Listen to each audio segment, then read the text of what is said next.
Jelang penerbangan perdananya pada minggu terakhir bulan Juli, mesin F414 yang digunakan pada prototipe jet tempur KF-21 Boramae mulai dinyalakan pada 27 Juni 2022. KF-21 Boramae dikembangkan oleh Korea Aerospace Industries atau KAI dan Indonesia sebagai mitra.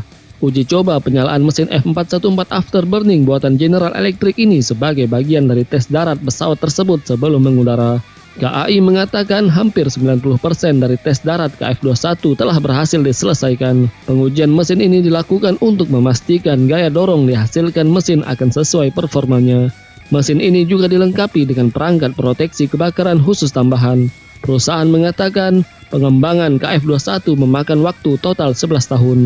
Untuk uji penerbangan perdananya nanti, seorang pilot utama Angkatan Udara Korea Selatan telah ditunjuk. Setelah melakukan penerbangan pertamanya, uji terbang akan berlanjut dan diharapkan dapat menghasilkan seri produksi mulai tahun 2026.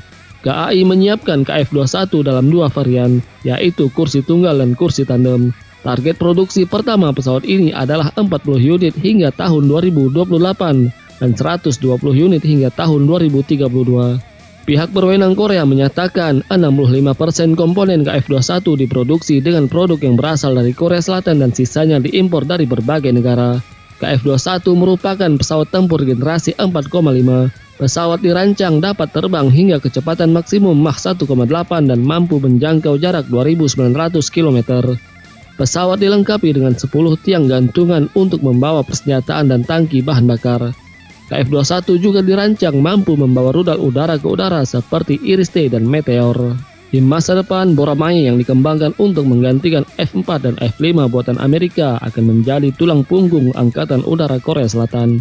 Meskipun beda kelas dan tidak secanggih F-35 buatan Amerika, teknologi yang dibenamkan dalam pesawat bermesin F414 itu cukup mumpuni. Boramae yang menjadi salah satu tonggak pencapaian teknologi militer Korea Selatan menandai apa yang oleh Presiden Korea Selatan disebut sebagai era baru dari kemandirian pertahanan nasional negaranya.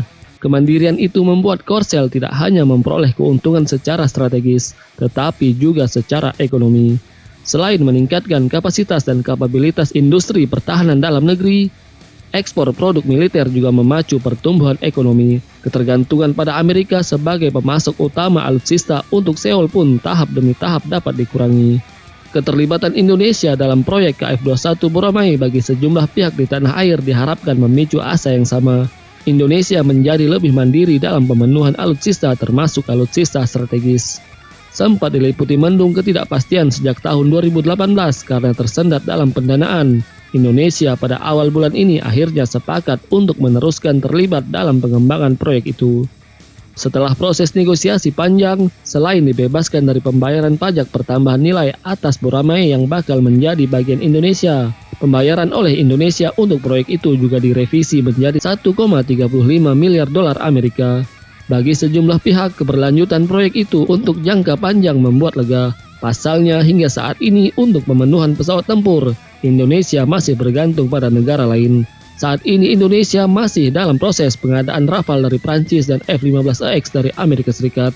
Dengan adanya rencana pengadaan Rafale dan F-15EX, rencana pembelian F-16 Viper akan dialihkan untuk pengadaan F-15EX. Terkait dengan Su-35, sebagaimana diberitakan sebelumnya, meskipun kontrak pembelian telah ditandatangani, sejauh ini masih terkendala oleh sanksi CA, TSA, dan OFAC dari Amerika Serikat.